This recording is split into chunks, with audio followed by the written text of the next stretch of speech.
Hey.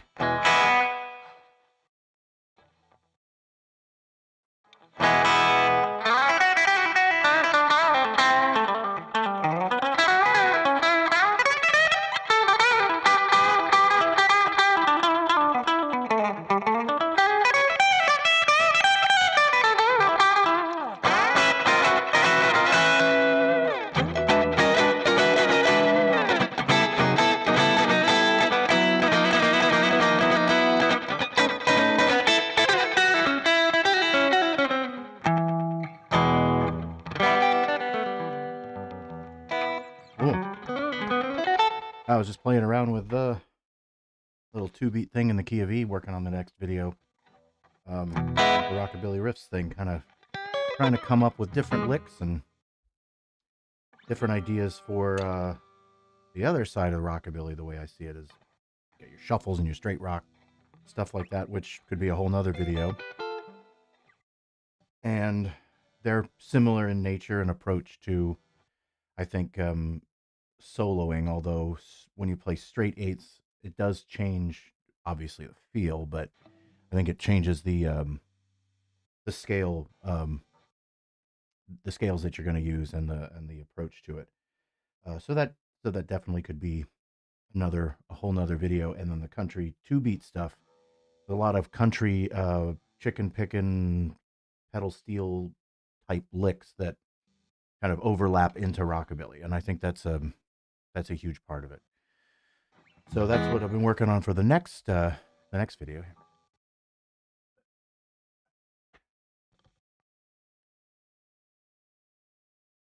There we go. All right. So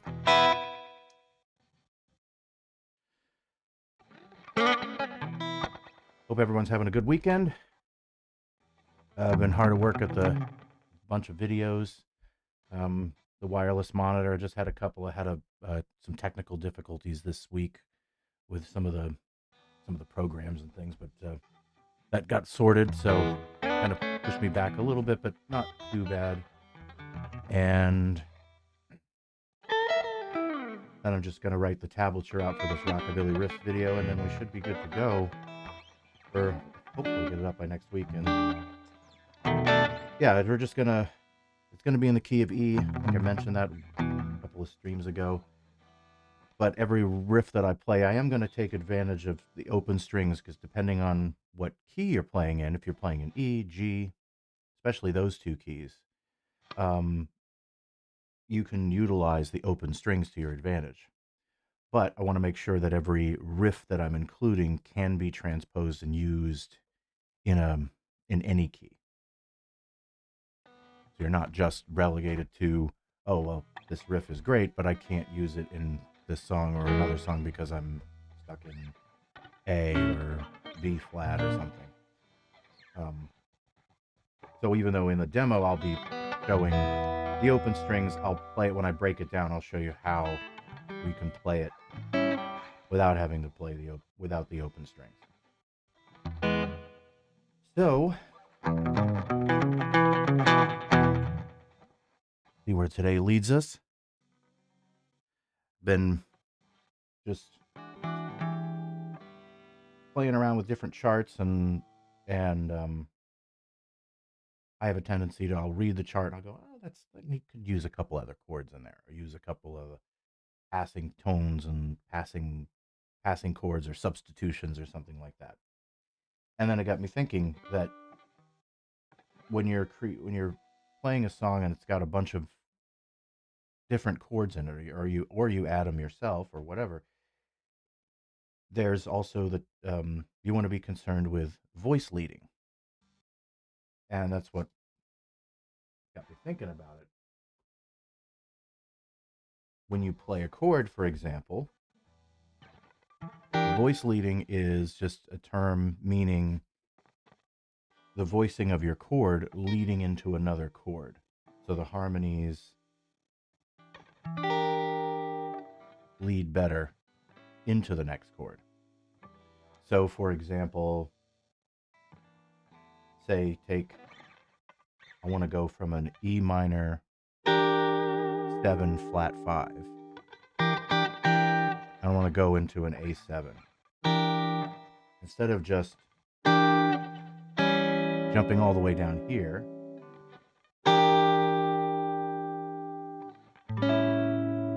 I can play this. Or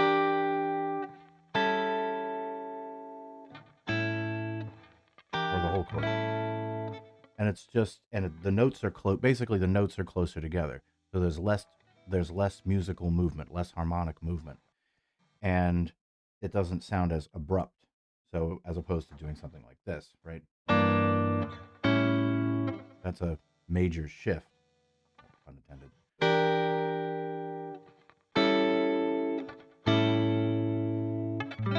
Where this is much closer together. And it almost sounds, you can tell the chord's changing, but it's not as abrupt. That's a huge thing. That's a huge difference. So when you're playing the different chords, and it's good just mechanically, just to have a song, play a chord here, and then you switch over, and the notes are the chords are close together, and you're not playing here and then playing up here, playing here, and playing and moving around a lot. Oh, thanks, Joel. Appreciate it.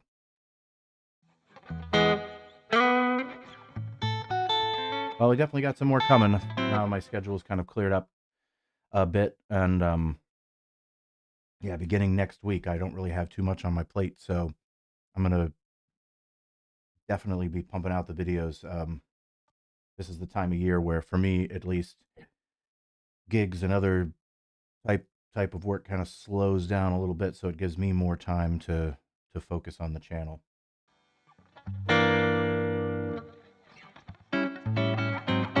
And we got a couple of other little updates and stuff, just for the band in general, and little things here and there. We got some new songs written, and I got to make the demos up for them. So that's what I usually do. Is once I write the song and I have the idea, I'll write the sheet music out for myself.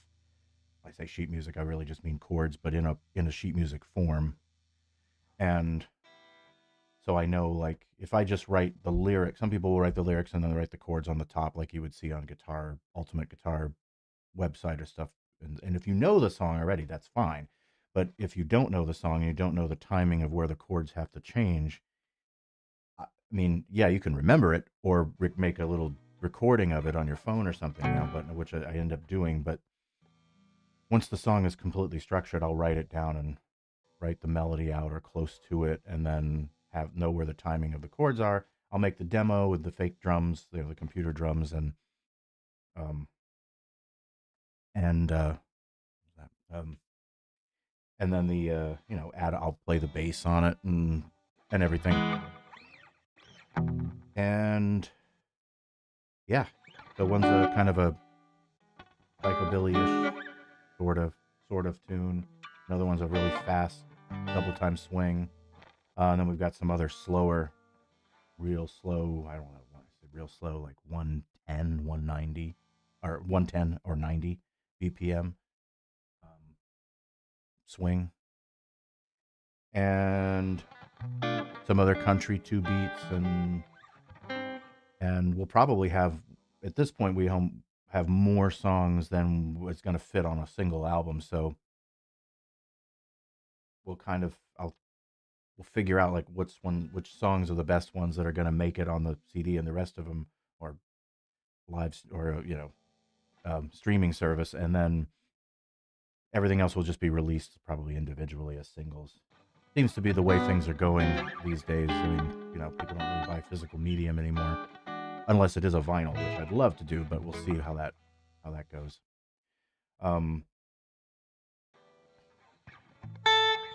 And something happened this week with guitars, but we can talk a little bit more about voice leading here. So that's one example, right? It's the same thing we all do when we're playing a blues, right? Playing a 6, you go right to a 4. It's right there. Instead of going way up here,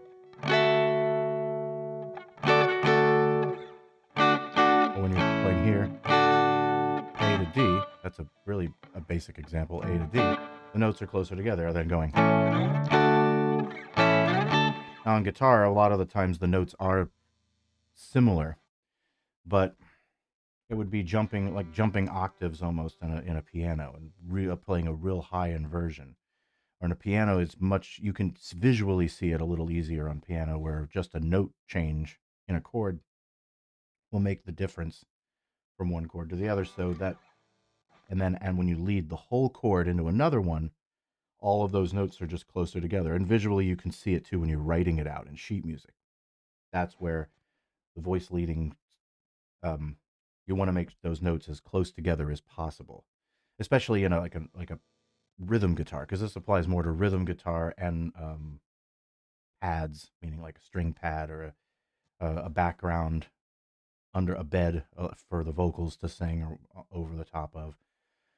And with rockabilly, for the most part, or any genre of music in general, having those chords right next to each other is really nice. It doesn't sound as obtrusive and as abrupt. Um, Ducking coffee.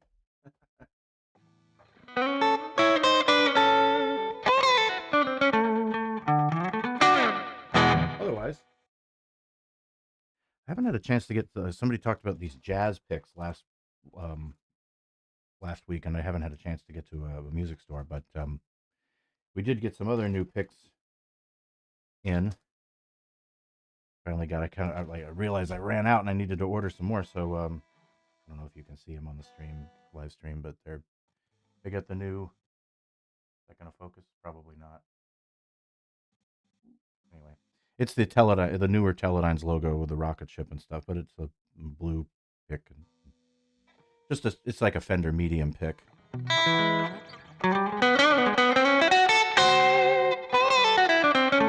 I think it's the most cost effective way is just go through one of these companies and just then you can put whatever you want on it, if you even want to. But even you can just get blank picks. It's the same. It's not cheaper. And yeah, you got to buy them in bulk. But this will last me for a year or two. Get 2 bags of them. So I don't know about anybody else, but after about one, I'll go through probably at least a pick a show, maybe 2, because if I were just playing a standard concert, like an hour and a half, 2 hours, I probably could use one pick. But they don't last. They start to wear. A minute you start to see either the top kind of less of a point to it, or what you'll really start to see is almost like a bevel is worn into the side of it as you start playing it. The minute it starts to kind of get that, your accuracy starts to dip as the pick starts to wear. So you want to make sure that you're using a fresh pick, especially if you're playing. You'll notice a difference if you play a pick that's worn and you've had it for a while, and you start to go play like really fast,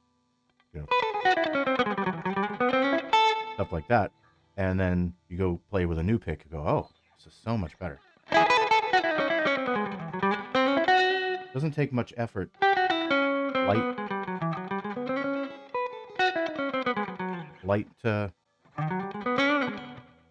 Light picking, light touch. Now we all get into it sometimes and you want to really dig in, but to me, when you start to play faster riffs, you want to try to focus on, let me relax your hands, play lighter, don't put as much pressure on the fingerboard, because otherwise if you start to dig in, you're just going to stiffen up, and you'll get either finger tied, or you'll miss a riff or something like that. And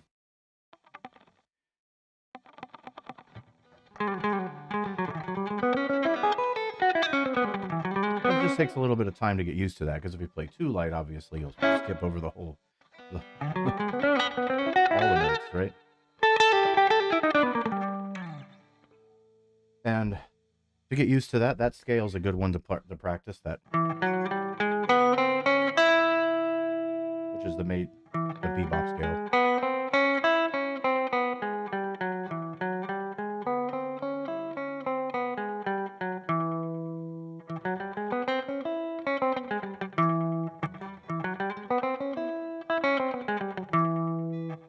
Economy picking too.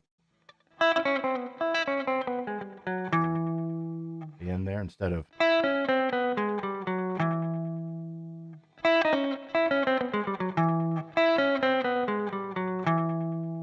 where it's back and forth. I'm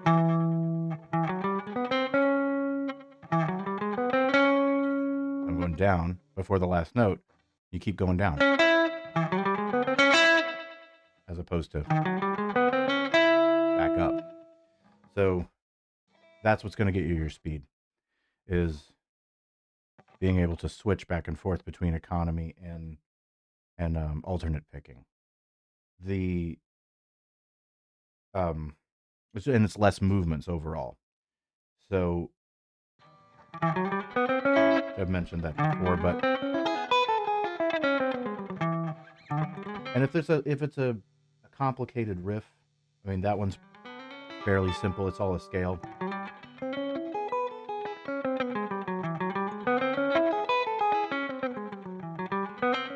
Round and round and round, just keep going. But if you have, and it's all eighths notes or 16th notes, so every note's right after the other. There's no rhythm to it. It's just up, up, up, up, up, up, up, up. You know. And if you do happen to find a riff or a solo or something that has some fast notes, but also has some other intricate rhythm stops and starts or whatever, whatever picking pattern you end up using and learning that with, just stick with it. Unless you find yourself struggling. If you do find yourself struggling with, I can't quite get the speed or I can't quite get those notes smooth enough, try switching to economy picking if you're if it's not as clean as you would like it. It helps. It helps, I think.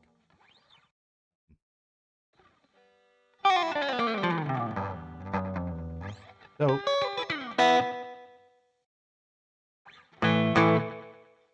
for now, the next thing is those two videos, and then the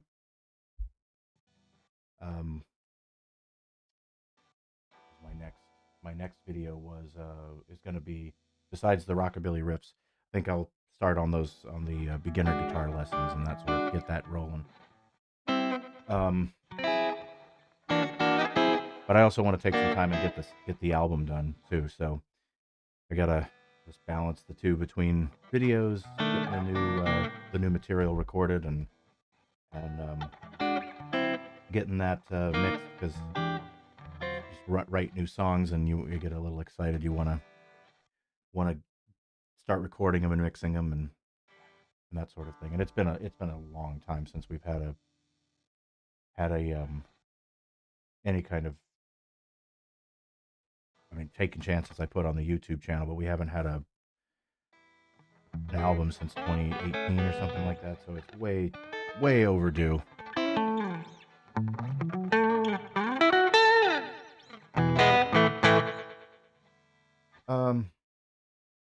Let's see. Yeah, the other thing with voice leading too, you can also put, it doesn't have to be just from chord to chord, so you don't have to jump, right?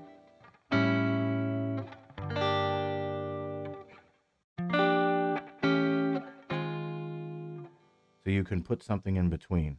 So if you have a chord and I was playing a song and it went the other day and it goes from a G minor 7 to an F minor 7. Now you can do this, up, up, and just jump to the chord, or you can play G minor 7 here,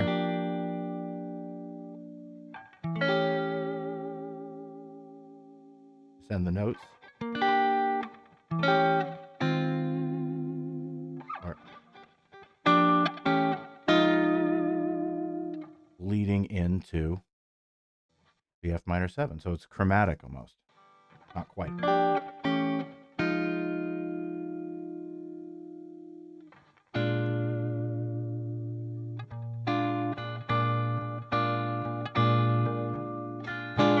You can also take chords. Oh, thank you. I appreciate that. I'll hope we hope we get it done soon.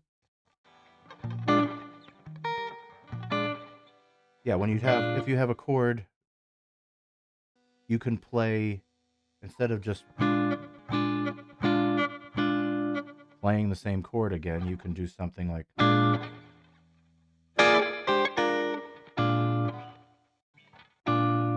it goes from B7, whatever chord you're going into, back to the 1 or to the 4, depending on what we're doing.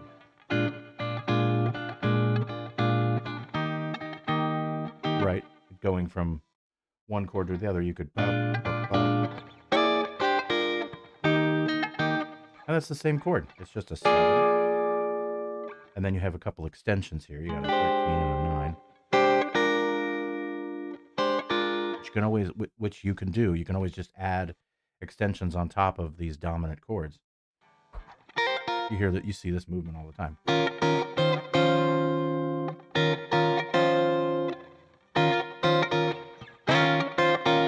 Hear it in jazz. You hear it in funk too. Right? Same thing. Adding that 13. And the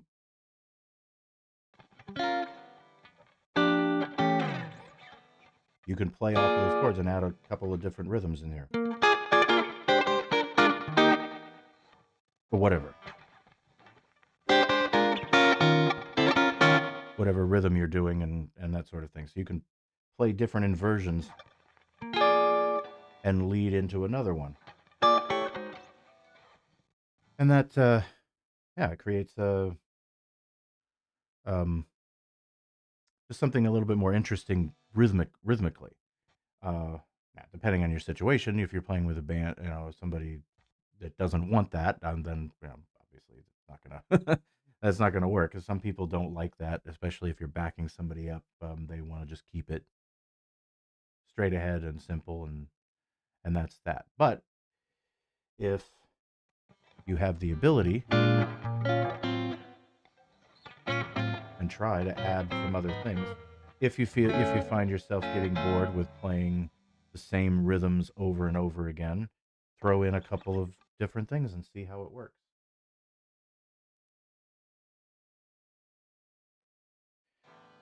I always try to do that, mess around with different things as I'll play a song, and I'm noodling over the tune at home and going, oh, I could add this chord to it, or add this little riff or something like that to make it a little bit something more. If I find myself getting bored with the music, the underlying music that's going on.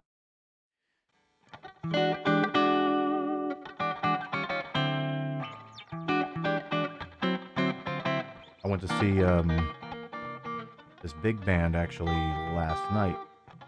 A show up in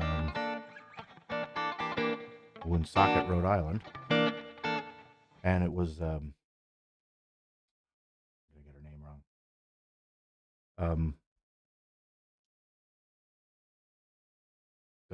Gundhill Carling. That's who I think it was. I think I got that right. Swedish jazz singer, trumpet player, trombone player. She played the recorder, the piano, the bagpipes. With this 16-piece big band backing her up. At 13 horns, or 15, 16, yeah. 13 horns plus drums, piano, and bass. And then she played, it was 12 horns because she was the extra trombone. They didn't have, typically big bands have 4 trumpets, 4 trombones, and 5 saxophones. They had everything. They had one less trombone, but she filled that gap when she played her parts and stuff. It was cool. It was interesting. A lot of original stuff in the style of 40s big band 40s, 50s big band music, and also and some covers that we've all heard before, some standards and that sort of thing. So it was interesting. No guitars at all, just just horns, piano, and bass. It's yeah, the upright was the only string instrument there.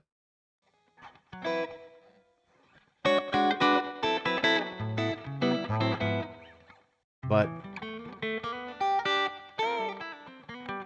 yeah, it's I've played in my fair share of different big bands, and for that sort of thing, you're usually just chopping wood, as they call it, just playing chords like that. And it's usually like that: 1, 2, 3, 4. There's no variation in rhythm unless the band is playing a separate rhythm, and then you have to kind of play along with that. And it's usually simple stuff like something like that. It's not There's nothing crazy, and that's where you get into where I started hearing about voice leading and that sort of thing. And because you see these chords and you're reading this in real time, you've never seen the song, and you learn all these different chords, and you think you get ready. You're yeah, I'm ready to read this chart, and then all of a sudden you get into it, and your mind just goes blank, and you're back to bar chords and just moving your hand all over the fingerboard, and so it takes a little bit of time, but reading those, looking at the chords and then finding out what's the closest inversion, so I don't have to move around as much. Also, playing less notes too. It sounds better, unless otherwise specified, usually to play 3 or 4 strings as opposed to playing in like all 6. So instead of playing something like um, uh,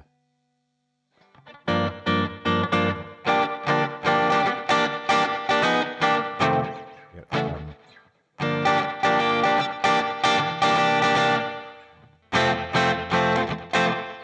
play like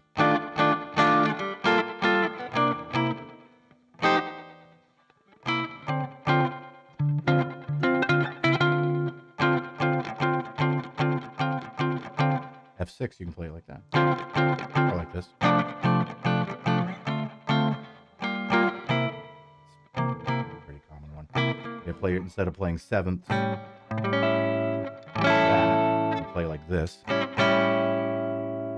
You're not cutting any notes out, you're just cutting in duplicated notes. So you're cutting out, you're not playing the ones on the bass, so you're cutting it off the top, cutting out the extra 5 because it's already here. So 4 notes. That's all the chords usually are, 3 or 4 notes anyway, unless you have extensions. And even then, the bass is playing, so you can, if you have these crazy extensions, you can omit the root note. That's the first note to omit. After that, you can omit the 5 because they're harmonically implied by the bass and the key that you're in. It depends. Autumn Leaves? No, I haven't. I do have a chart for it actually. It was one song that was gonna learn for a duo thing that I have been doing. Haven't done any lately, but it's more of a summer thing.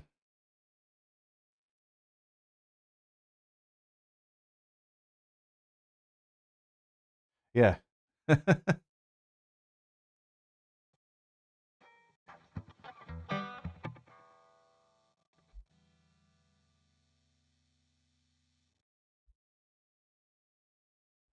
Yeah, exactly. It's just getting used to the odd.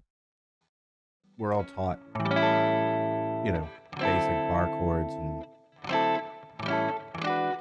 most of the guitar books will how to play a chord using all 6 strings with occasionally omitting something, and string or two. D's probably got the, but you can play the third and the bottom there, play the whole chord. But playing a 6 like this,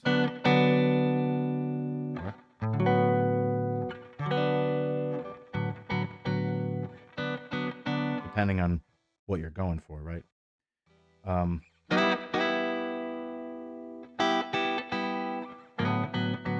It really depends. Like, there are 9 chords. You play a 9 chord like this, or a flat 9. I've never cared for that voicing personally. It's just like a diminished chord, basically.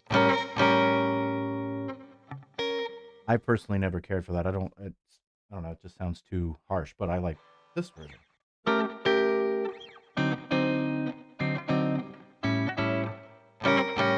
It's a similar voicing.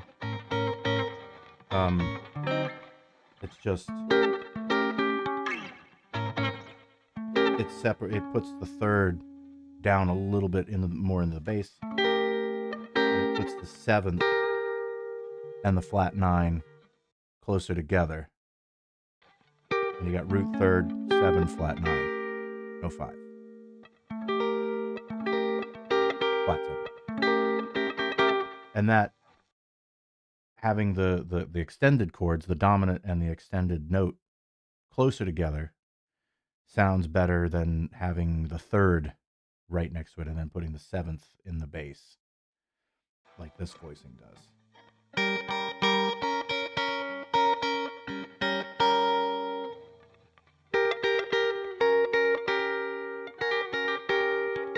Even though they're the same, it's even though the 9th and the 3rd are the same distance apart, the same intervals, 7th is not. It's an octave higher.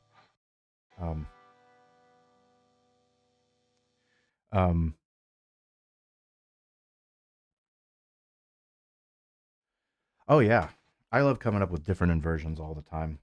And then if you get, instead of just staying on one inversion, you could, if the tempo allows it, you can come up, play a different version of the same chord all the way up, all the way up the neck, right? And like going like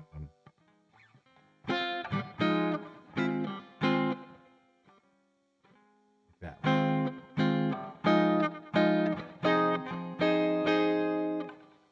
And it's all F minor 7, or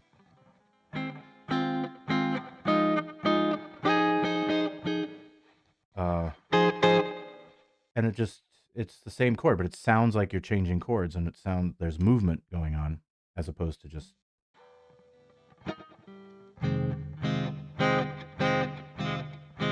playing that same thing all over, 1, 2, 3, 4. Sometimes some charts I've run into where it's just 1 or 2 chords, and you go, okay, this needs a little something. So that's an easy way to an easy way to make it sound more interesting without having to worry about thinking about substitutions or tritones or any of this other stuff that could conflict with the harmonies and that sort of thing. Just play the same chord, just play a different inversion of it.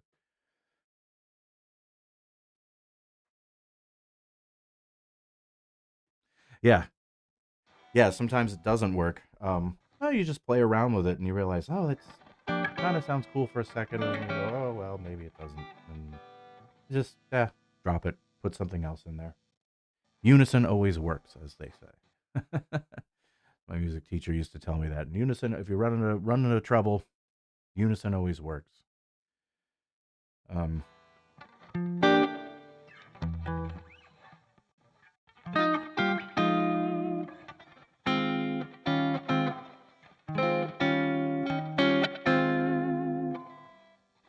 Like, that's a quick little movement there.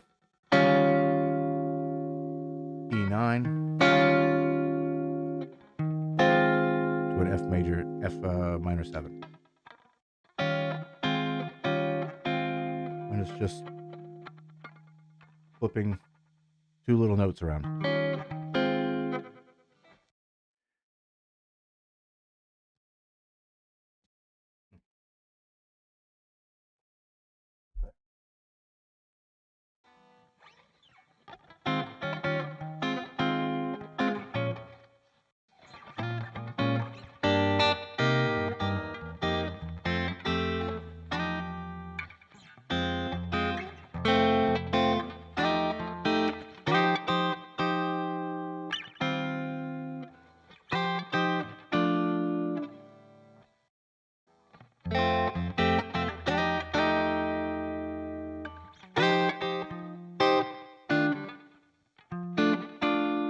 It's all an F. Or...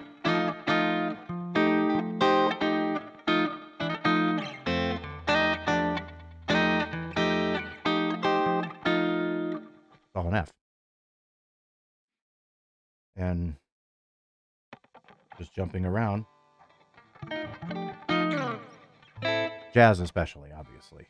When you start to see the connections in different chords, of course, you can, if you're playing you can always borrow the 2/5 from whatever chord you're playing. That's an easy substitution. So if you're leading into going into a 4, before you go to the 4 to lead into that 4, you can do the 2/5 of that 4. Boop, boop, boop, boop.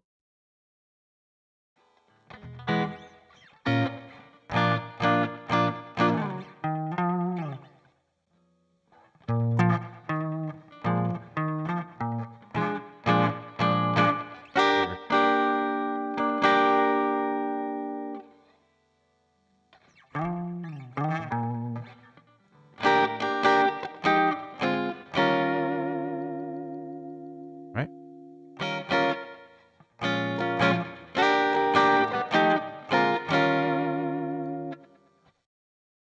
And you're basically just going 5, 1, but minor, because you want to play the 2 minor, not necessarily the dominant, so it changes it a little bit.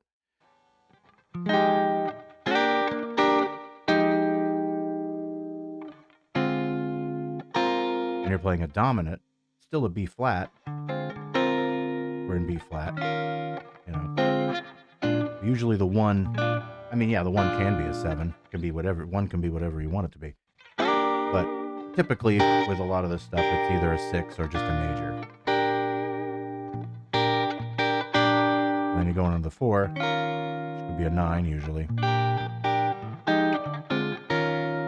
Yeah, and that, you're playing the 5 of the 1, but it's a minor 9.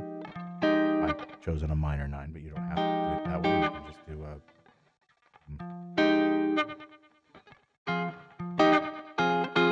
You can just do a regular minor. Usually play a 7 or something. And then you go into the dominant B flat, which you could do a B flat 7. Depends on what you're going for, or what sound you're going for. I like there's less movement of notes, but yet the chord is changing. Yeah, I think it's very sweet sounding. Yeah, F can be a tricky key. I mean, I think E flat and A flat are... A flat's actually fine. Everyone always says like E flat is the hardest guitar key. I mean, I don't know. I guess the hardest thing about E flat is that you're just one note away from being lower with a low E string. Obviously, you can down tune if you really want to, but yeah, F can be tricky. I try to avoid, depending on the song. If I'm a 12/8 thing,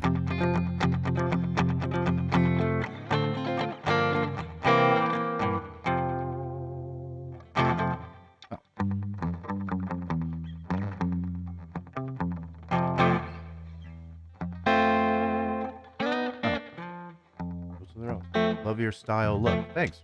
Appreciate it.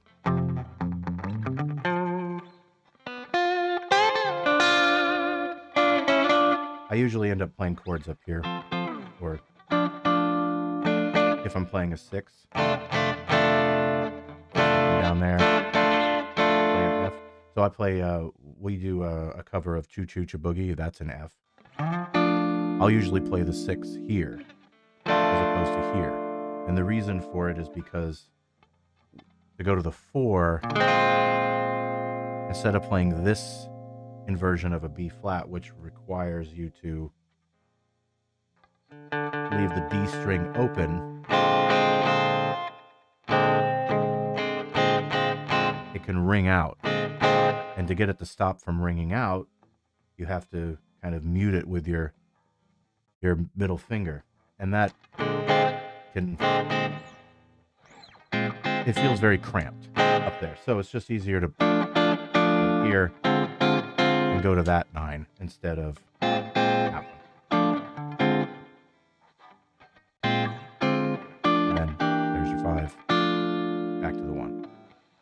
Um, there's that. It's got octaves though.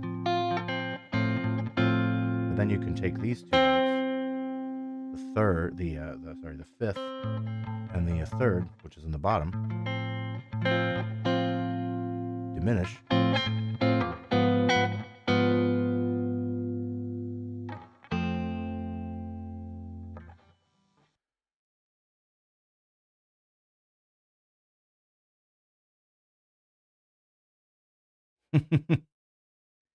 Yeah, 12/8.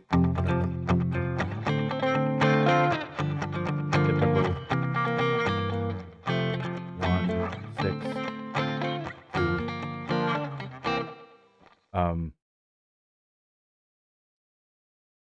The what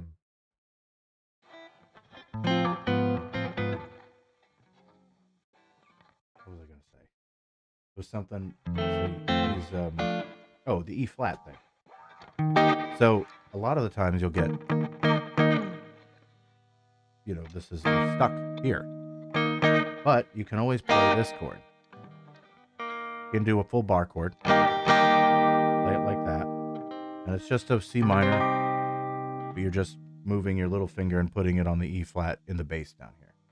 And you can play all 6 strings if you want, because the G. Because you got the third there. You can also do one of these and curl it around, and you're not playing the top 2 strings. They're kind of muted. They're muted by your thumb and your, kind of around here with the pad right underneath your little finger there. And it's just, they're not ringing out. You can, and it gives the chord a lower inversion as opposed to always being stuck there. And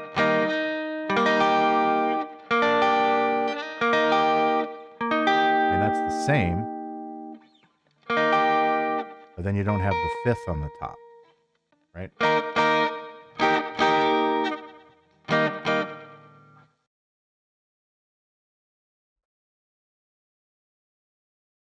And hear that a lot, right?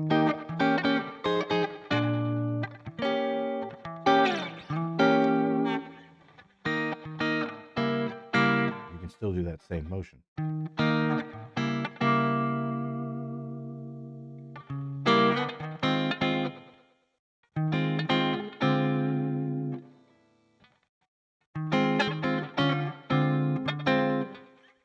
You can also just play that 6 again, too. It's all kind of right there, right? I love this inversion of the chords because this is here. Get your minor. Get your 6. Eliminate the thirds, the extra thirds on the top of the bottom. You can also play a minor 7 like this.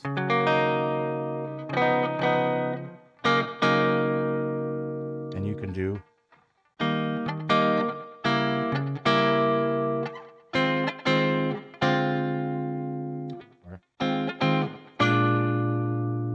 really imply it.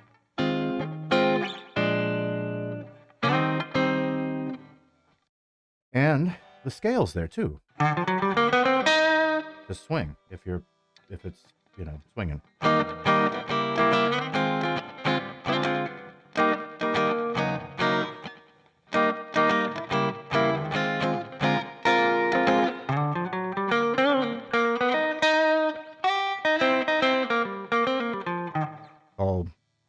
All right there. And you don't have to move around that much.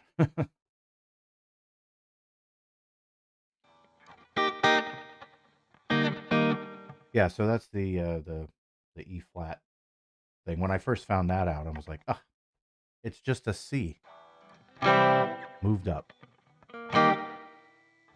And makes it so much easier to not have to worry about the key of E flat.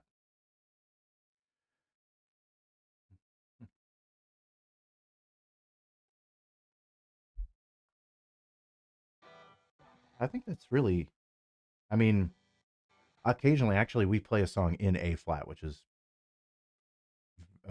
odd key to play. It's easy for guitar because it's no different than playing in A, really. I mean, it's just a fret down. It's just that you can't play open D. Well, you can do that, you just can't hit the the open D, I guess. But again, you can still do this.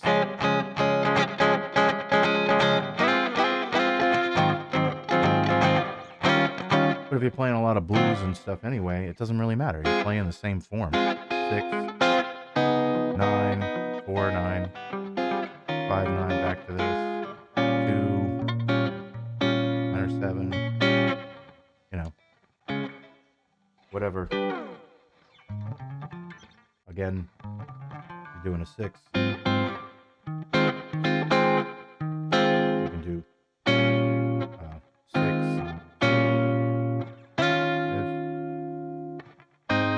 1, all right there. Every dominant, I guess. Usually it's a minor 7. Make it a dominant 1.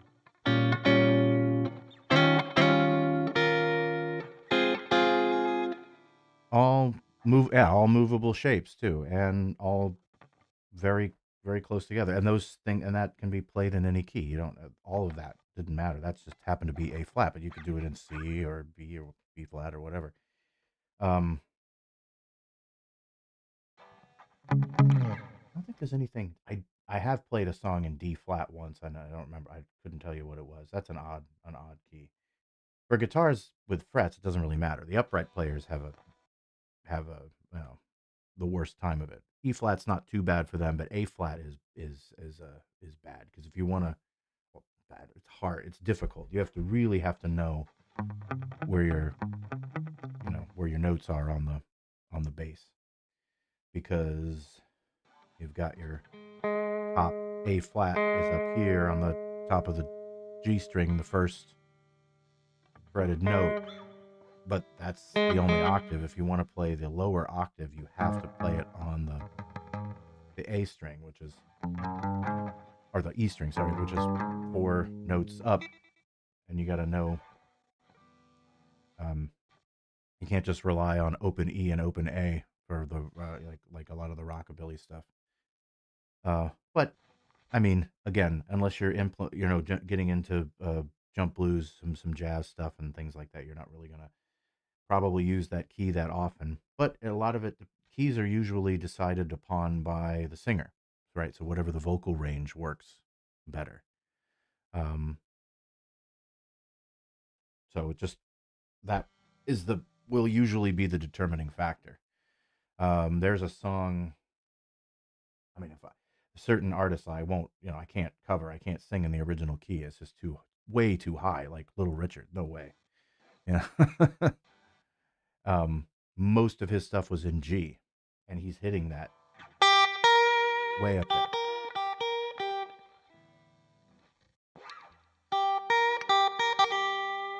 Yep, that's why they like the major scales, especially the upright guys. Um, yeah, he's hitting right there. I mean, McCartney could do it too, but hitting that high B flat and screaming it, have to bring everything down. But I don't really do any Little Richard stuff anyway. I used to do Long Tall Sally years ago, but I don't do it anymore. And I would do it in E anyway.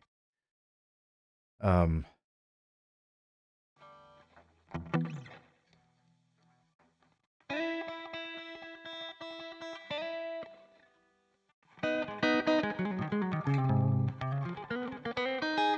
yeah.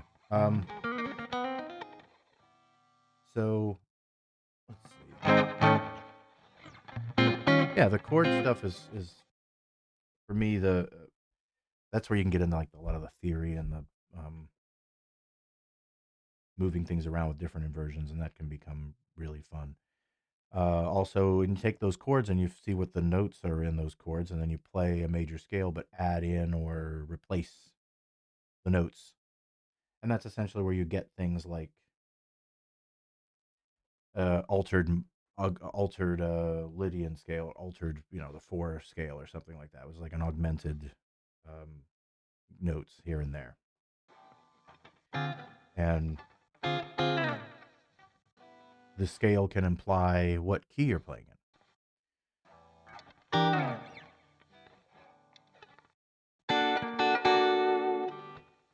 Um,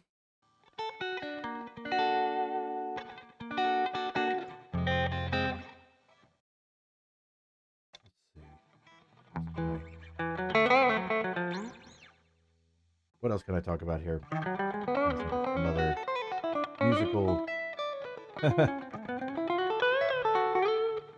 theoretical things. They just start coming to you as you start playing, um, and fooling around with different songs and different charts, and start adding in new chords and seeing what it sounds like, or completely reharmonizing a chart too. Um, that's is a fun exercise. I wouldn't necessarily always play the reharmonization, but I usually go crazy and will add in all of the substitutions I possibly can, and then I'll start slowly backing it off and saying, okay, this is too much, this is too much, and just, and then you end up with a few little things have changed here and there, but I kind of want to see the big picture, so to speak, I guess, and hear how crazy it can get, and then bring it back down to reality a little bit. Um, yeah, yeah. My falsetto is not as good as it used to be. And I can do it to a certain degree for a little bit, but yeah, after a whole night of singing, I got to remember, like, okay, these songs need to go in the beginning of the set and keep the simpler stuff towards the end. That's, yeah, I mean, usually, like anything, and when I say simpler, I mean like less physically demanding. So a song can be super complicated or whatever. That doesn't really mean it's more physically demanding. A lot of the times, the just straight rockers, um,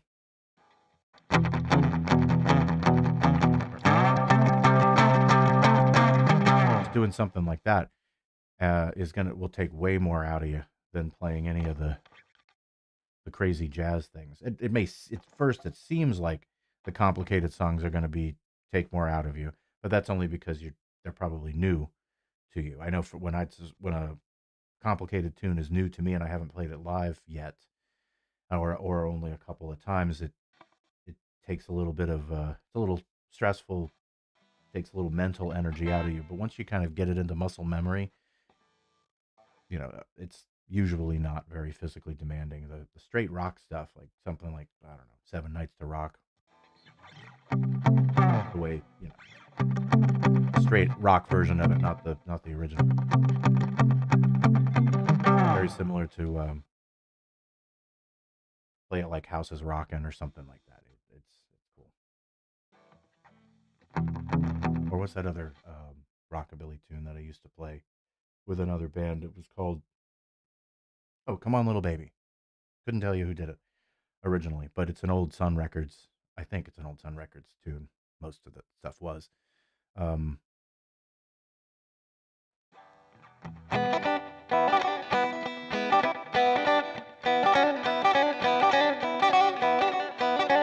there's a riff like that or something in it. It's hard to say. It's an old recording. It's hard to hear exactly what's going on, but it's very similar to Long Tall Sally in its structure.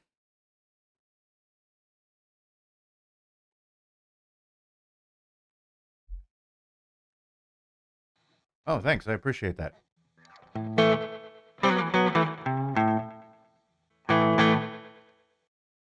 Yeah, I've just got the guitar plugged into Pro Tools, and the only way to really effectively do it for live streaming without having an amplifier blaring in my ear behind me. Um, but it's a plug-in designed to kind of sort of sound like the old basement amps with a do I have any? tape echo, plug in again, and this Bassman thing. It was it was free, so I don't know where I got this stuff.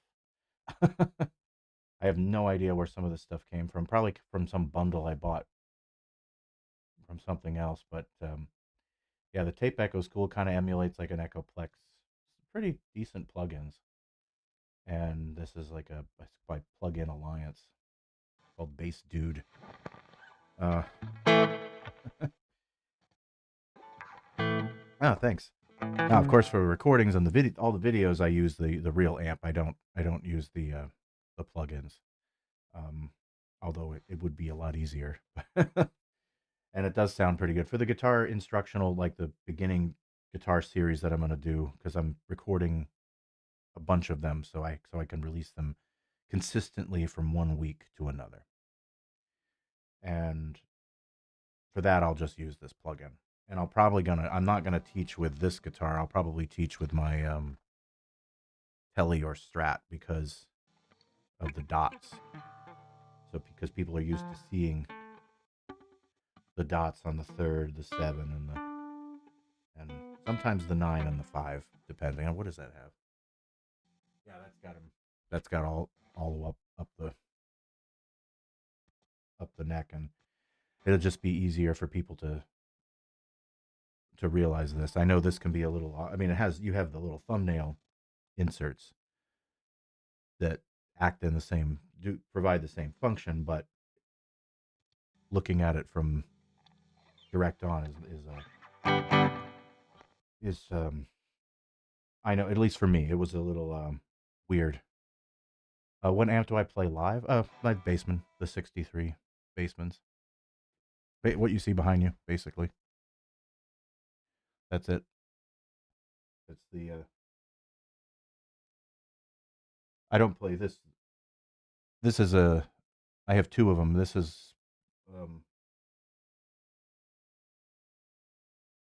they're both 63, but this one is early. No, this is 62. This is, I think. I don't remember. I looked it up, but this is. It was the first one, the first blonde. This circuitry, and then they made one after the other with like a smoother gold Tolex or something like that, and that's the one I usually play live. And but it's the same amp, um, essentially. It's just the difference in Tolex. This cab though has, I forget what speakers. It's not the original Jensens. It's I think they're Fender speakers, and they sound okay. They're pretty good actually. The next video that I have coming up is where I'm demoing the wireless uh, the in-ear monitor thing. Is I use this amp in that recording, and I record it live into the system, and you can sort of hear it because it's going through the wireless device. So you'll it's a little bit different, a little, but essentially that's what you're getting. And oh, they're heavy, yeah. And even my other one, I've had the speakers replaced. The other one I normally play has the Celestian 30s, the vintage 30s, but they're the older ones because I had them flipped out.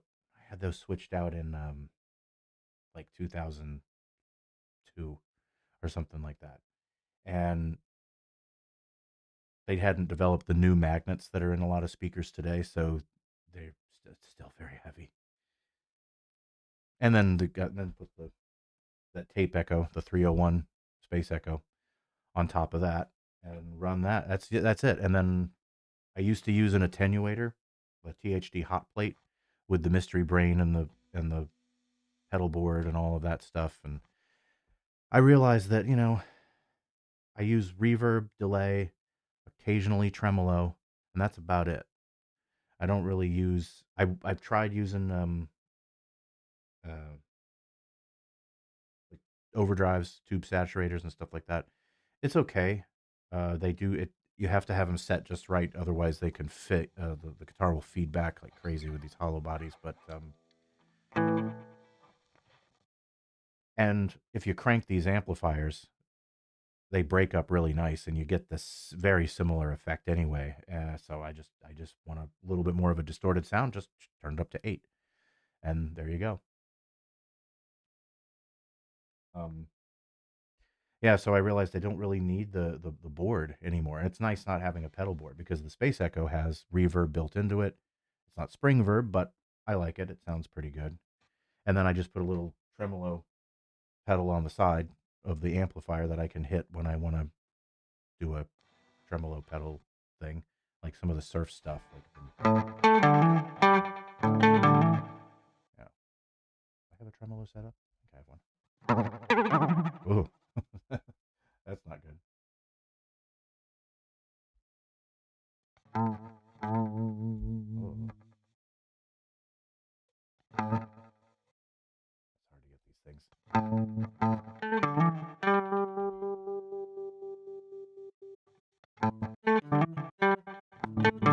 Well, you get the idea. No, I used to have one and it broke, the little string or whatever. I think it's just a string in there or whatever, or a gear that goes up and down broke, and I just never replaced it. I've been thinking about getting one actually though. That would be kind of fun because we actually do a couple of funkier tunes. Um, we do this song called "Good Time Charlie," but it's if you look up the song, it's kind of a slower, bluesier kind of thing. So we do it a little funkier. It's a whoa. What did I do? Turn that off. Something like that. People like to dance to it, so it's fun. And so the crybaby would be perfect for that. And we do the meters, uh, the sissy strut anyway.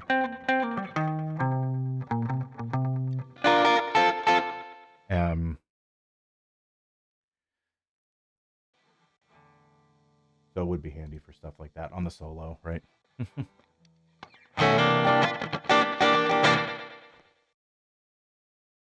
um, Heavy string. Do I like heavy strings with the Gretsch? No, not really. I mean, these are just tens, Diodario tens. Um, I've tried 11s. It's a little too much for these guitars. Um, Now the tellies and the strats, I actually don't mind 11s. I haven't used 11s in years though. Um, it's something about this telly. I probably wouldn't do it. Having the Bigsby, for me anyway. If I played, I had a Les Paul for a little while, and that I used 11s on that. It was much better. The Gibsons really bend. I mean, they really feel the strings feel really flexible. And tens, it makes it almost feel to me, it almost feels like nines or something. And so I put the 11s on, and it was great. But then when I tried it with the Gretsch at the Bigsby, for what I don't know if that's what's causing it or if it's just the length or whatever, because it's tunematic bridge, all that's the same. Um, it just feels a little too like I have to put a little more pressure onto it. So, um, and plus heavier strings will wear down your frets faster and stuff like that. Not that that really matters. If you like 11s, I mean, that's great. They definitely push out more sound. That's for sure. That's one thing I did like about them is they definitely put out more sound. It might actually be something to consider for this guy because I never play this one live because it sounds great here, but when I plug it into the amp live, I don't know, it does I don't get any. I mean, it sustains great here. Plug it into the amp and it just boop, dies. I don't know why, but it's just, I know the sustain is in the guitar, and I've set this up multiple times, and it just um the volume level of this guitar compared to the Phoenix or the Blue Hot Rod is night and day. I mean, it's like going from you know second to fifth and immediately.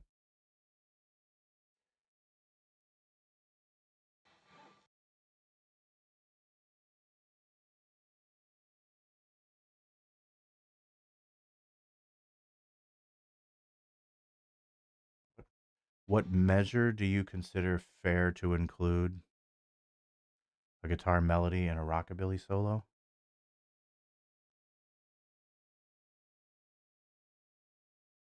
Um,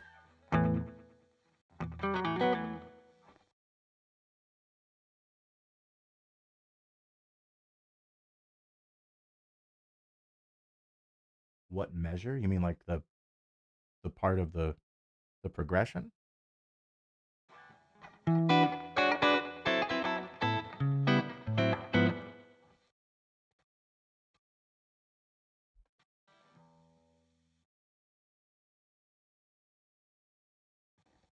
Um, yeah, I'll just answer the hybrid strings. Yeah, that's pretty cool. I know somebody who plays that, um, where they have the lower bottom end strings and the regular tens on the top. I think the A and the E are lower or thicker. Or sorry, and a heavier gauge, and so that helps if you, especially if you want to play that lower end stuff. And it depends on the guitar too and the pickups. Like I said, the hot rod, I don't have a problem. It's all pretty even and pretty smooth. It's built really well. Same with the Phoenix too. So um, Phoenix just has a little more of a mellower tone, where the blue one's a little harsher. I think. Has slight differences. Um, this one's got a little more twang to it. And so if I'm doing a lot of the Chet Atkins stuff, then this guitar is better anyway, and it's the only one I have that has a pick guard on it. I don't know what happened to my pick guard for the Phoenix. I took it off and right, you're doing stuff like that. You need that pick guard to lock your little finger down first of all, and then the drummer's playing with brushes anyway, so I don't have to worry about volume. Um, Yeah, I'm not really sure about what melody to include in a guitar solo. I mean, all guitar solos have melody. Um,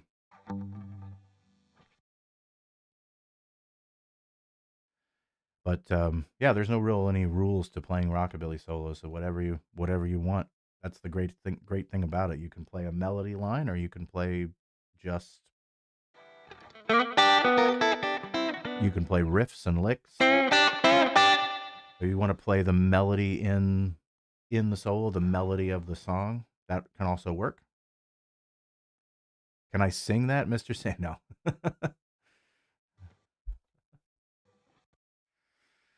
um, I like the song, but I didn't want to sing it. I don't know. You'd have to really do it. You'd have to have. Well, I guess you could sing it. Yeah.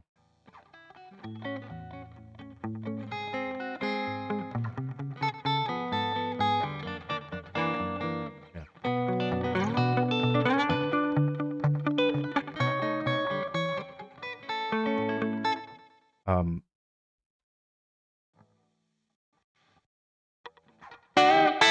Yeah, the double stops are cool, especially when you pick them with your fingers, right?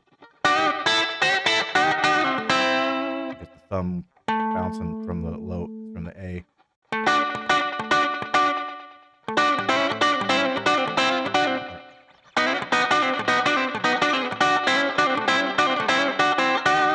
All right, that stuff's always fun to play. um, that's always one of my favorite riffs to play when you go to the 4, running low on fuel at the end of the night, and you're just like, okay, what am I gonna do this time? And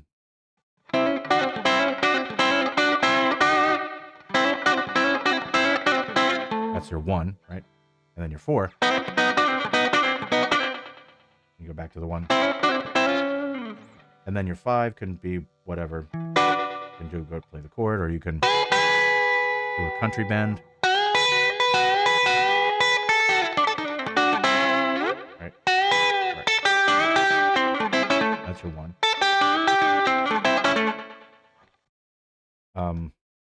You can also play a 4 like this. There's that one. You can also play this. What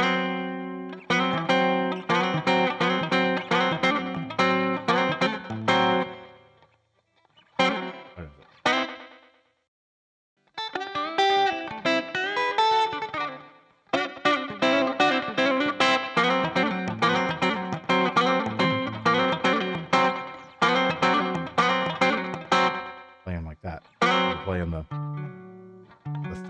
7 of a D9, of a D7 or whatever. Going up to the 5 there. Playing off the 9. Whatever rhythm you're playing in there. It works well with like 2-beat stuff. Similar to like that's utilizing open strings, obviously, so you'd have to do something if you're playing it up here.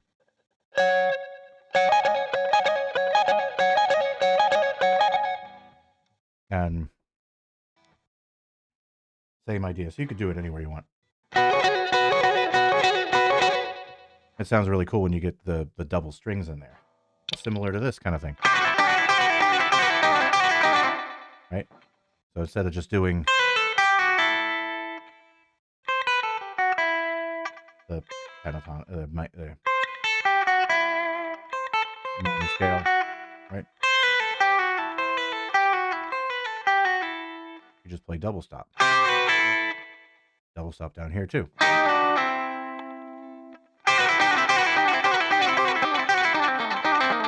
Right?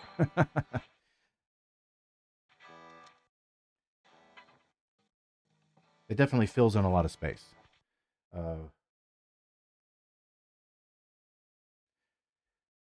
Yeah, it's very nice with the bridge pickup. Oh, rhythm pickup. Cool.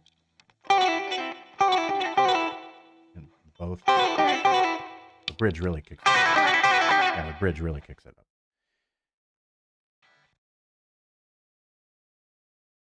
No, I've never played that. All right, let me write that down.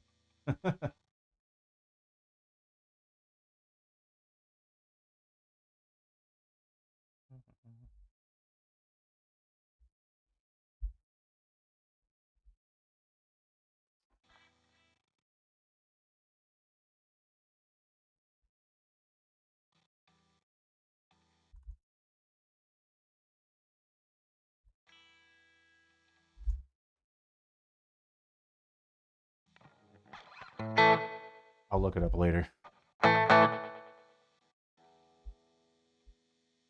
What version? Who does it? Or who's the original? I don't want it to. I can do this.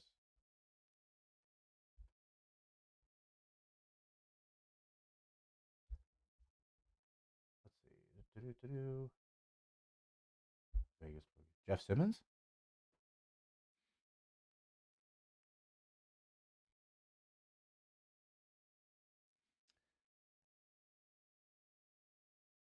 I'll take a look.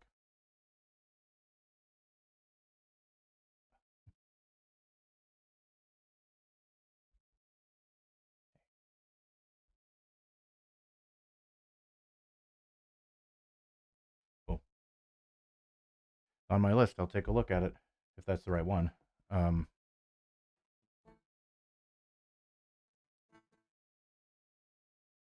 Oops.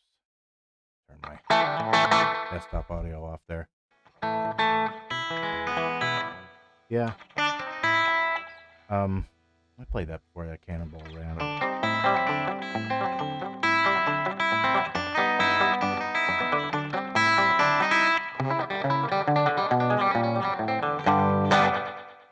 Yeah, the finger picking stuff with the.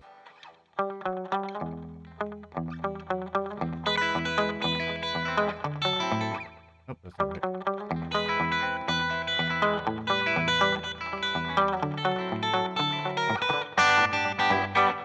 So that sounds better with the in the middle to me. And Mr. Sandman, a lot of the finger picking stuff, I don't change pickups. I just keep it in the middle for the most part. So if I'm doing any of that stuff, it's.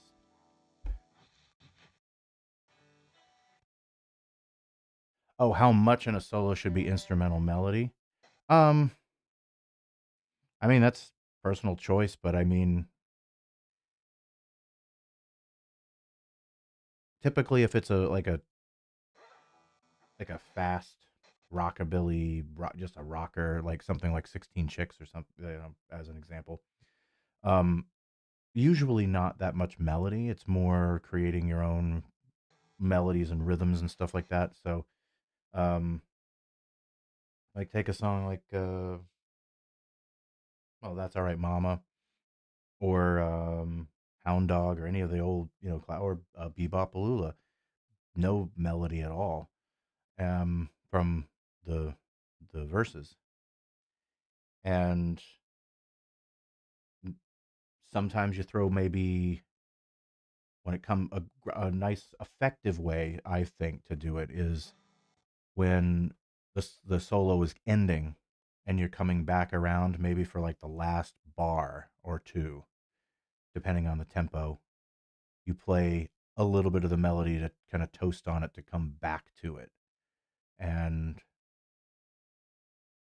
that kind of reinforces the melody that you're playing. That's an effective way to do it.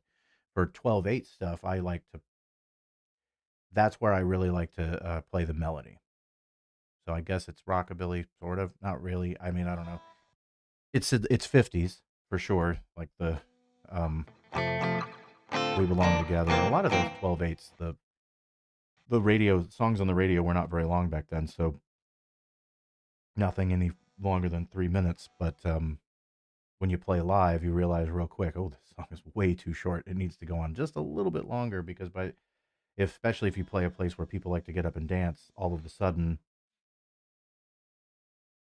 um, people are coming up to dance right as the song's about to end.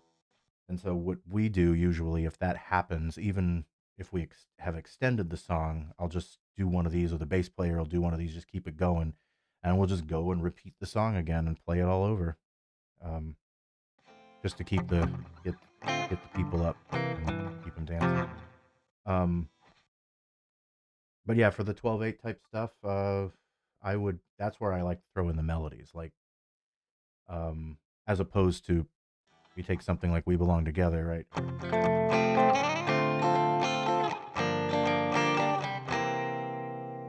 Progression, and you would do instead of just playing, you know,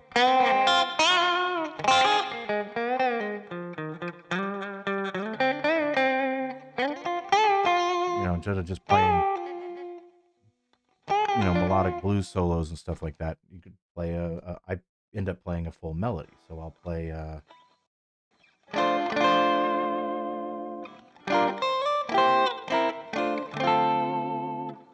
and or Sea of Love, right? Something like that.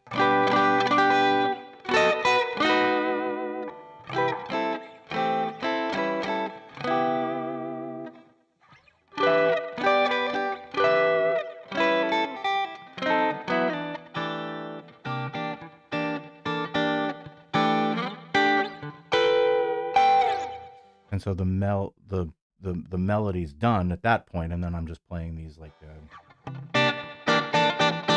comping chord progressions and altered chords. So I'm not just playing a major 4, I'm playing 9,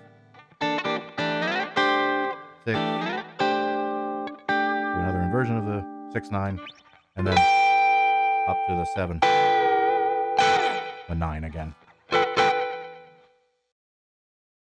What guitarist do I admire? I mean, let's see, the classic guys, obviously Cliff Gallup, um, Scotty Moore, Chet Atkins, um, and I'm sure I'm forgetting some right now, but and of course more modern players like Setzer, Danny Gatton, um, Jeff Beck, Jimmy Page, George Harrison. I mean, it's Tommy Emmanuel. It's just they all have different. They bring different things to the table, and you can learn from any player in any genre and play riffs and licks from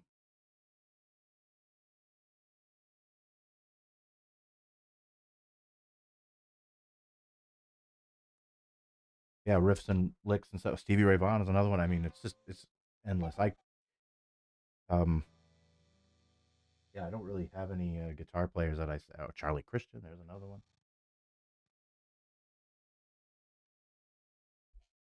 Django Reinhardt. I mean, it's yeah. There's so many, and they all bring different little things to the table. Even if you don't play the genre of music, you can still find find riffs and licks and patterns and things that you'll see in another genre. And can you take that and change that into your own, into rockabilly? So it's not. I don't think it's that much of a stretch when it comes to James Burton. There's another one. Lenny. Yeah, I'm not familiar with that name, but I'll be honest.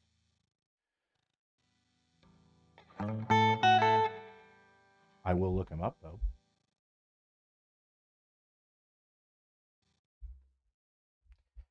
Um, I don't think it's that much of a stretch just to you know, from rockabilly to say something like oh, cool. Oh, okay. He played with Chet.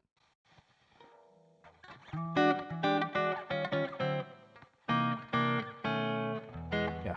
I don't know. I guess I never really paid attention to the names because I've seen this album cover before. Um, I'm terrible with names anyway, but the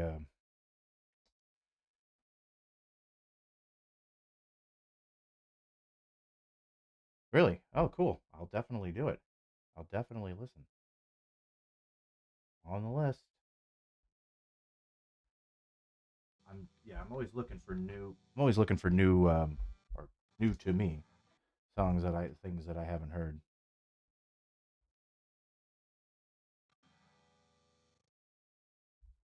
Cabin Fever. Okay.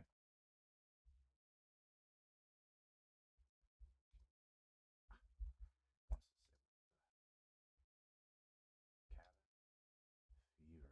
All right. Thanks. I find like creating new songs, just listening to music, regardless of the genre, can come up with you start coming up with your own melodies. A melody will just pop in your head, and you go, "Oh, that's cool," and you write it down, and you never know. It could be a riff that ends up in another song. It could be a melody of a song. You never know where it's going to go. I was going to say there's not much of a stretch to me playing wise, playing like rockabilly stuff to say Zeppelin. It seems like they're polar opposites, but there's a lot of riffs and things. I remember, was it? I use this riff all the time,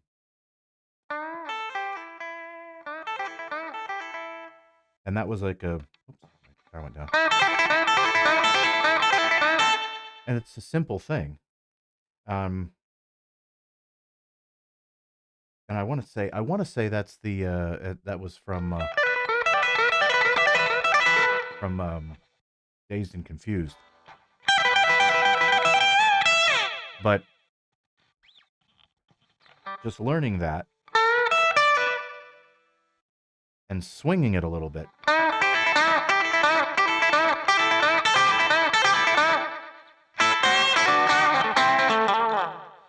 it's you can glean little bits and things from different things you wouldn't think would be related, but music is music, right? So I like to have fun with. I'll take something that is a straight eight tune, and then try to swing it, just for fun, not to, and see if I can. And sometimes you don't get anything out of it, and then sometimes you'll get a riff or two, and it's like, oh, that's kind of cool, and you might alter it a little bit to make it fit a little bit better with a swinging type thing, or vice versa. You can take a swing type song and try to play it straight. And you can find I'll do that sometimes with especially with the swing to straight, so I can put more riffs in my bag of tricks, so to speak, for straight eighth, straight rockin' type songs. Because sometimes those like passing tone bebop type stuff, um, it doesn't work playing straight.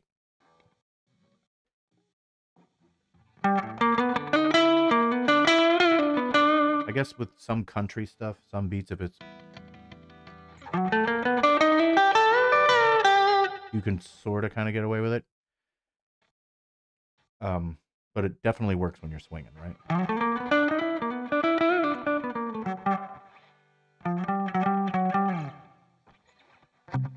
A lot of the country stuff will swing too, right?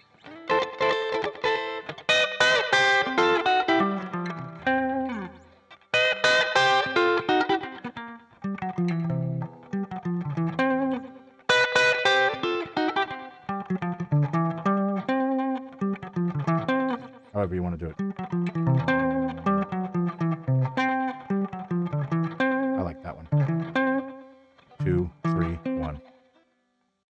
And another one here. Oh, something like right. That's a. But you can do that. Something you can do swing like that, or straight. That's more country, but it's still it can work in your straight rockabilly type things, and that's what's great about the rockabilly is that you can do that. Another trick, as you've heard this before, right?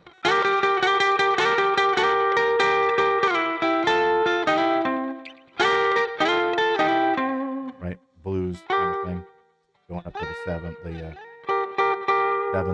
and the fifth. So you can play those same kind of notes, but what you're doing is you hold the little finger on the seventh, bend up, and go back and forth. Do a rhythm like that. Or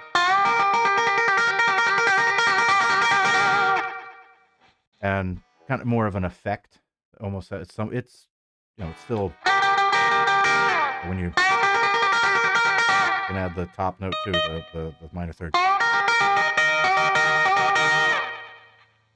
and that can kill 4 bars if you want, and throw that in, and again, it gets people's attention just doing something like that. Then playing something more intricate,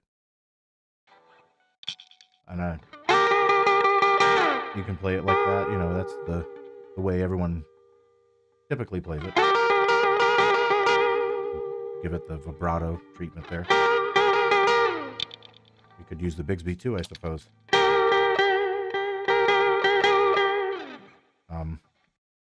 I go back. I'll grab the Bigsby and use it usually in ending chords or any kind of chord too. That's another thing you could do. Just play the chords of the song, especially if you and just make everything a 6, a 9, and or a 13, and jump around between the different chords. So if you want to go around on a solo, and you don't want to just play the same type of thing again, just start playing the chords and popping them with your fingers.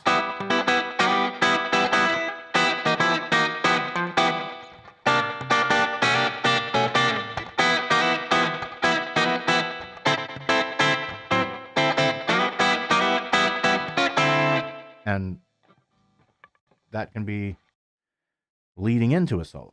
Then you go into whatever you're going to go into after that. Right. And it's there's so many things you can do that just will keep it interesting for yourself and for the audience and everything else. So I do it for me for the most part, and because it's just fun. And I don't really, if most of the time the audience they don't know what you're doing, but it sounds cool because it's different, especially if you flip the pickup selector, right? That's a huge, without pedals, obviously, you're making your sounds different, so you flip to the rhythm pickup, and that's where you can do this. You play with the pick a little bit, and then flip. You can also do the volume swell thing.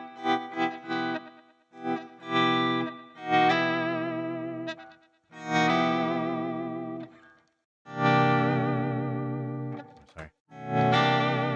Do something like that. Or the pick.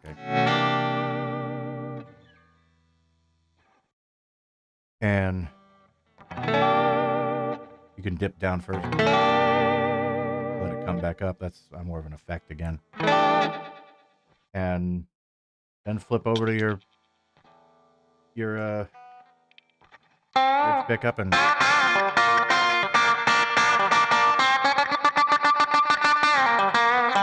that's a fun little trick too. Sing just one string, just popping back and forth between your middle and thumb.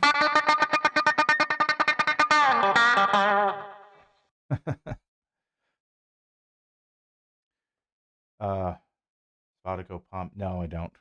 Nope. I just use the Got to Be Glued stuff. I've used Murray's and that sort of thing. Murray's is just a mess. But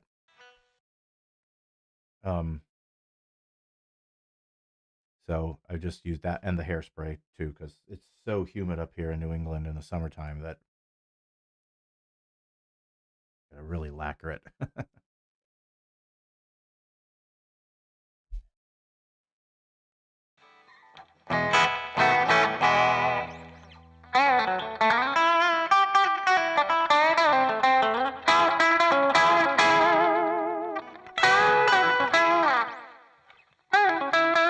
And don't forget your major pentatonics.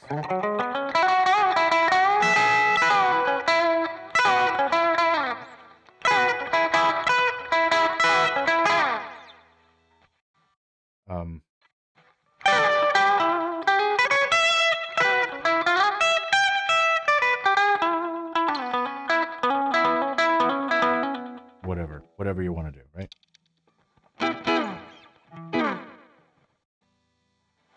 And the song will dictate to whatever you're trying to do. Having those little riffs and stuff in your back pocket, it's more of the can be applied to filling in for a band. You don't play with them regularly, but you know the material, you know the stuff, and so it's going to change if you play in different bands all the time because everyone's going to have a slightly different feel, and you do have to listen to what's going on and not just be completely in your own world and play your own thing that's going to may or may not feel exactly right with the way they're playing a song. It's hard to really give an example until you experience that, and it's like, oh, this is a little different, a little straighter, or it's a little swings a little bit more, or something like that. Obviously, there's tempo differences. But you can also take these riffs too and combine them with specific solos for specific types of songs that you want to do. And I find I'm 50-50, like half of the songs that I'll play, I'll have the solos rehearsed, and others we completely improvised. And sometimes even within its own song, it's half and half. Part of the solo will be memorized, and I'll do it the same way each time. And then the other half of like the second solo or something will be completely improvised. Sometimes I'll end up settling on something. Now the intro riffs, if there is an intro riff, that's usually the same every time. The ending riff is usually the same every time for the most part, unless it's one of those typical cliched endings, like right, something like that.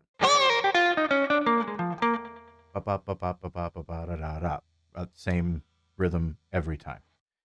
So it doesn't really matter what notes you play there as long as you're ending on the one, right?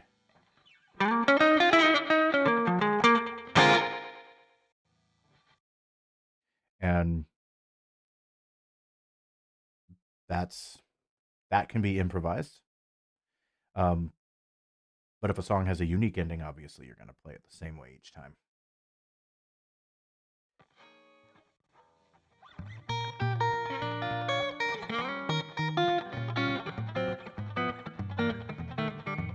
That was a typical warm-up thing for me. I don't know why.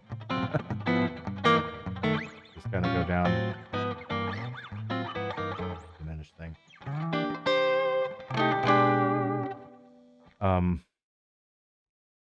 Cool.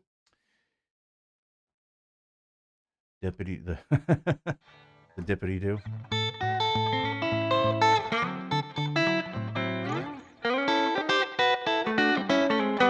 Over the seventh there. Do that. That's just going. That's the full chord. Because you're going down to the flat seven.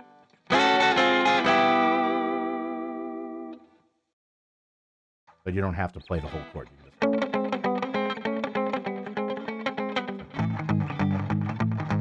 Right.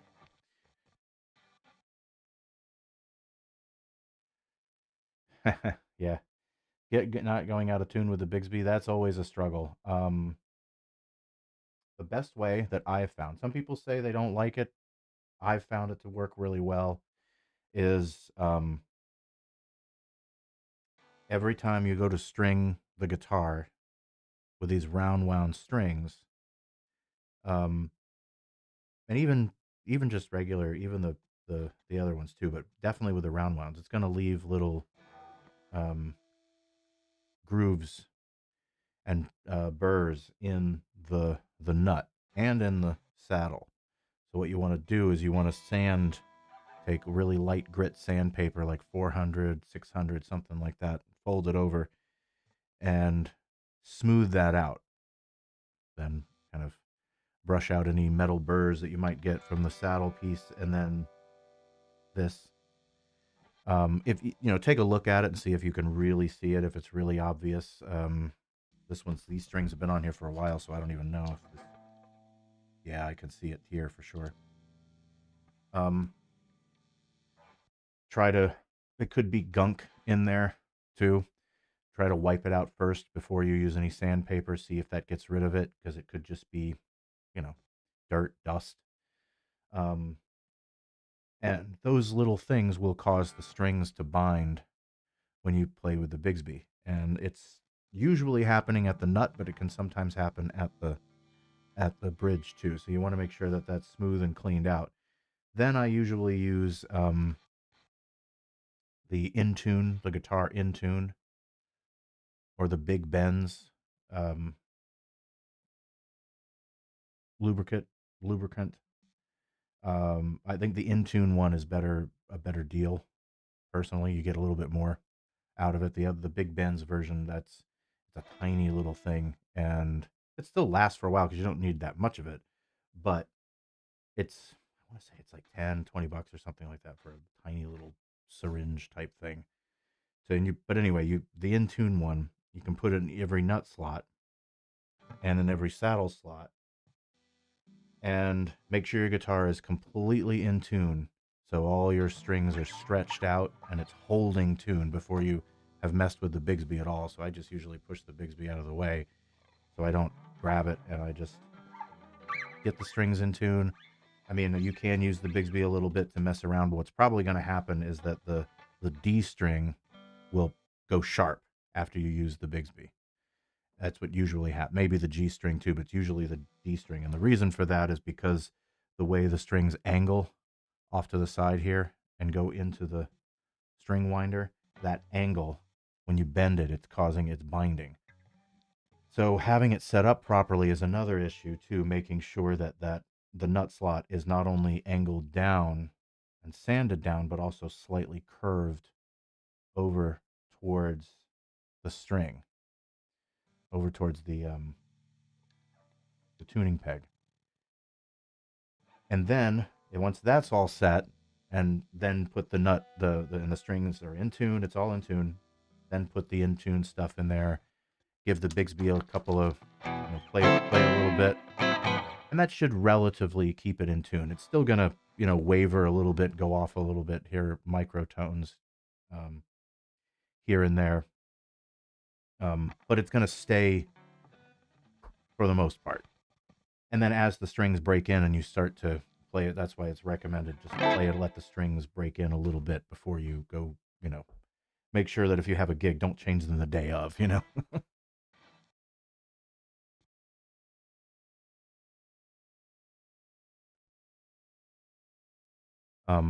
it's kind of like tinkering with a an old car or something. You just have to. It's always going to be a little something. Knock on wood. Most of the newer Gretches are pretty stable. I haven't had too many issues with them. This one, on the other hand, this was a pre-Fender model, and I have had so many issues with it over the years. Just replacing the nuts multiple times, more than I should have ever had to. Um, I've replaced the saddle, I've replaced the pickup uh, selector, the pots, the jack. Uh, it's been refretted. The tuning pegs have held up really nice. That's about it. Um,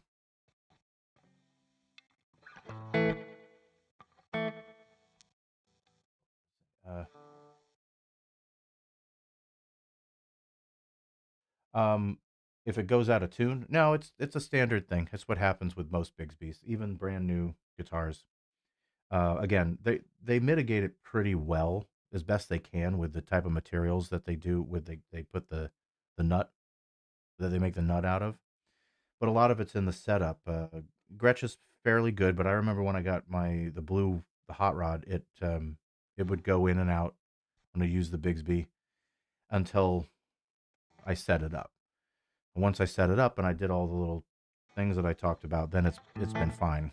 And every time I change the strings, I go through it. So it's a little bit more of a process than say restringing a Strat or a Tele, but it or any other anything else really. And I have a Bigsby on my Tele, and it doesn't really have the same problems that the Gretches have. A lot of it is because of the way the strings go off at an angle. It causes that binding issue. So that having that filed or sanded properly is crucial. I think that, like I said, the new ones are pretty good. I haven't had just basic doing some sandpaper, little square piece of sandpaper, fold it in half, and get in there, and kind of go down and curve it a little bit to the side. It's not really shaving anything off of it's just smoothing it out a little bit. And that with the in-tune stuff will definitely help the issue. It should be fine at that point. After you break the strings in for like a couple hours, of just letting it sit, go back, play a little bit, so, Yeah, they're always a constantly tinkering thing, but there's nothing like,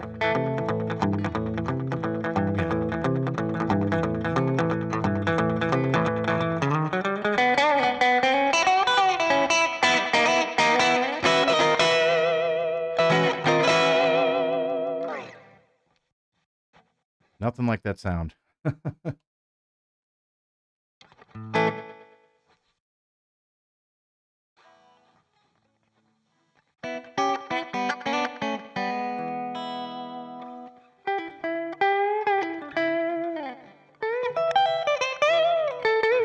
I'd say the only thing that's probably more difficult to set up than the Gretches is a Floyd Rose. I do not want to deal with those things.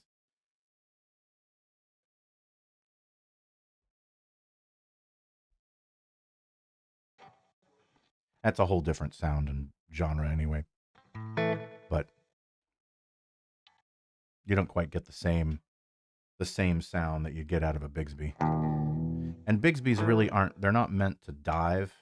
It's not a dive bomb thing like a Floyd Rose.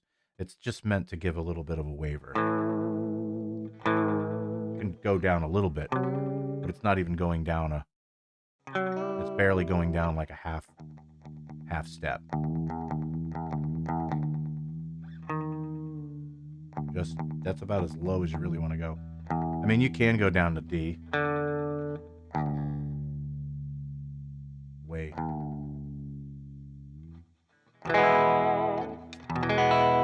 Great. Still in tune.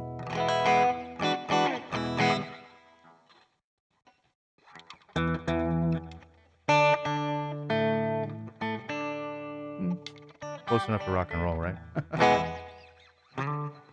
And so, floating tremolo on a Strat. I mean, typically, yeah, that's usually what you want.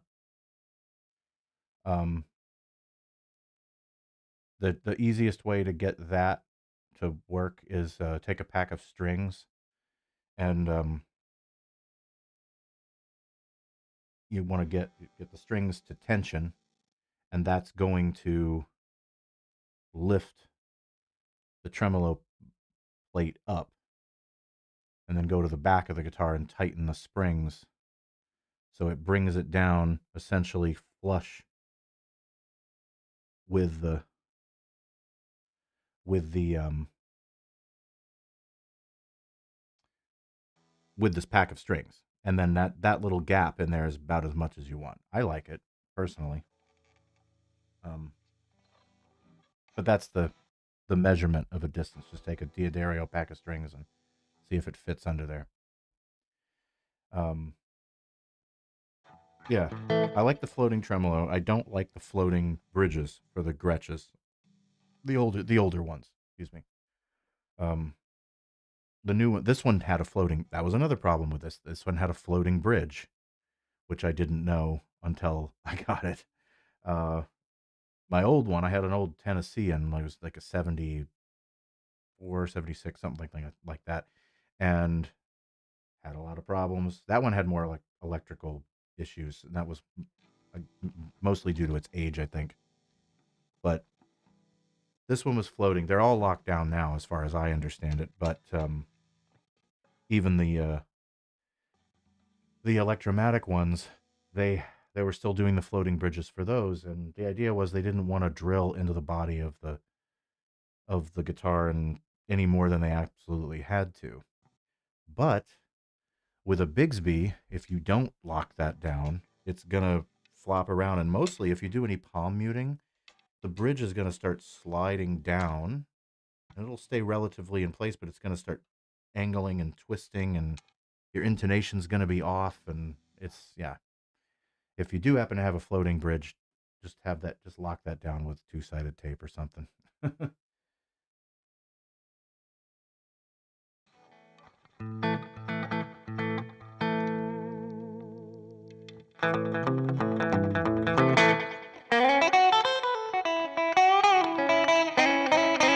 And as the strings stay on the guitar, as they're on there for a while,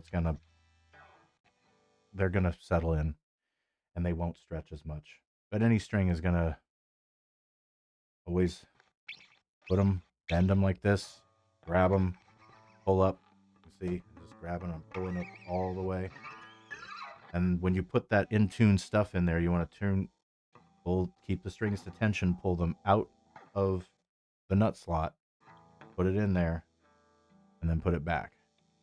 You can, and it's okay to do that. So you can just lift them up, move them over. Take these three strings will always go down on the bass side. These top still is on the treble side, and you put in a little bit of that stuff, and then put it back in place, and you should be good to go. And what I like to do to really stretch these strings, pull it up and pull it off, let it sit for a second or two, put it back, stretch it again. That way the string should still be relatively in tune after you take it out and put it back. Roughly. It's going to still fluctuate a little bit, and temperature changes are going to, cause different things to happen.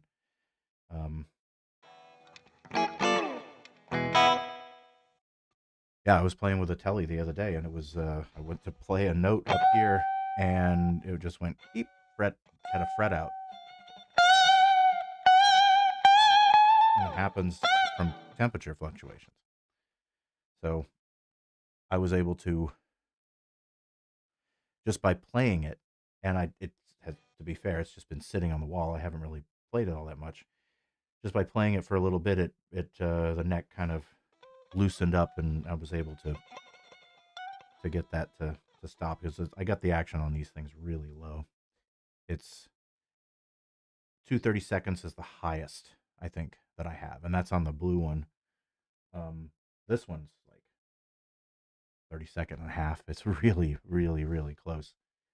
Um, but I play really light, so I don't really like it too high, because then I have to really dig in, press harder, and just more work. And when your strings are really high, it's difficult to do little runs like that.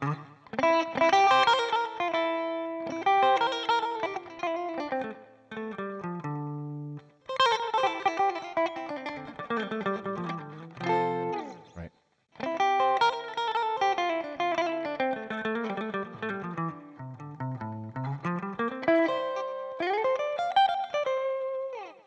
Whatever. Whatever you want to do, but all those little, the lower action really helps. And the one, in Gretsch's, you're not really going too much higher than the 15th fret, maybe a little bit. That's about it. I mean, I have one song that I do where I actually play the 22nd fret. It's a surf tune. What's it? The Pyramids. Penetration.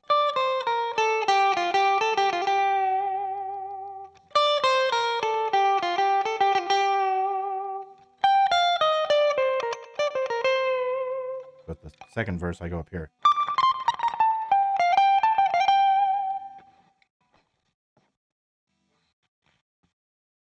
Yeah, the roller bridges are great. Um, uh,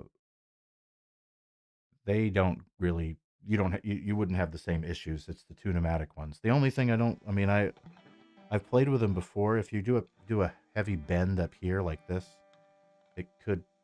it'll happen on the two pneumatic bridges sometimes too, or it'll pop out of the slot. But you have to be pretty aggressive for that to happen. So it's it's all about playing to the instrument, you know. And if somebody puts a different guitar in my hands, if they put a Les Paul or a 335 or whatever, I'm going to play to that instrument. I know it's not a Gretsch. It's not a something I'm used to, so I'm just going to adapt and acclimate to play to whatever it is. Acoustic, same idea, jazz guitar, and the jazz box back here is really stiff compared to something like this. And it plays more like an acoustic. It's different. It's not even like an acoustic. It's different. So some of the same techniques that you would use playing with a solid body or even a Gretsch is not going to work with something like that. But and I don't use it for too much. 'Cause I don't really have any jazzy. We have a couple of jazzy tunes, but I usually end up turning them into some kind of use tremolo, or I like have the Bigsby. I miss the Bigsby when it's not there for sure. um, but there's one song we do that I like it on, which is an instrumental version of "Putting on the Ritz." That's just like a fast, almost gypsy jazz type thing.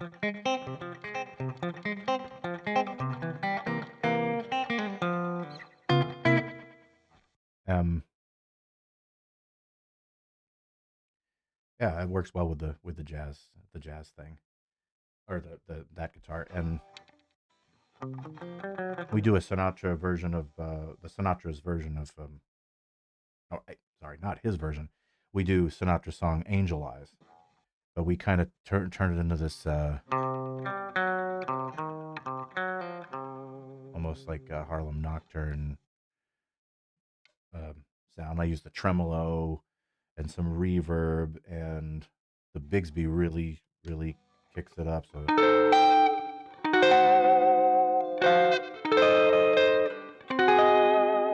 there's another example of playing melody instead of just a random solo. And then you alter your melody too a little bit. So I'm playing the chord melody there.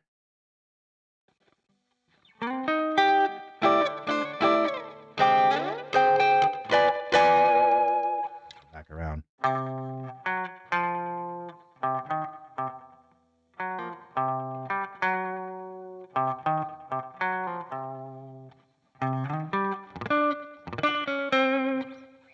So that's kind of playing around the melody.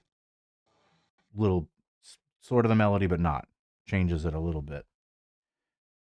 And yeah, it doesn't really, it works with the jazz guitar, but I like having that Bigsby so I can do it.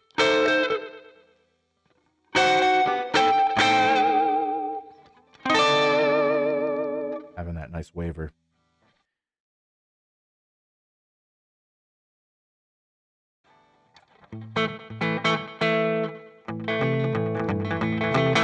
Cool. All right. Well, it's been fun. Yeah, we've been going for a couple hours, so I like try not to do it go too crazy. Not that I have a specific time limit today, but yeah, I want to get back to the videos here and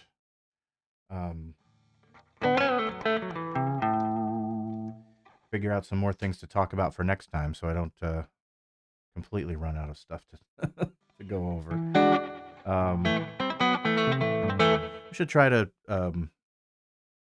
got a bunch of music theory stuff too that we could talk about besides all, and of course always talk about guitars and gear and that sort of thing. So thank you guys again for hanging out, joining the live stream.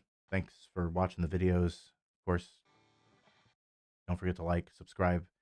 It helps the channel. That kind of stuff really helps more than anything else. And doing these live streams helps keep the channel going. And while I'm busy with other things, so I can get into the next group of videos here going into the holidays. And appreciate you guys hanging out. We'll do it again. Let's see next. I want to say it's the same. Yes, next week will be the same time. So all this month, unless something randomly changes or something, I could pop-up gig or something. We'll be doing it Saturday 4 o'clock all this month, and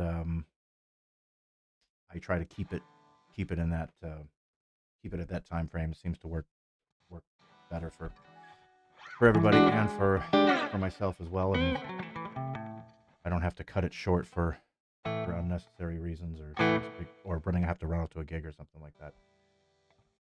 So until next time, thank you guys again, and we'll see you then.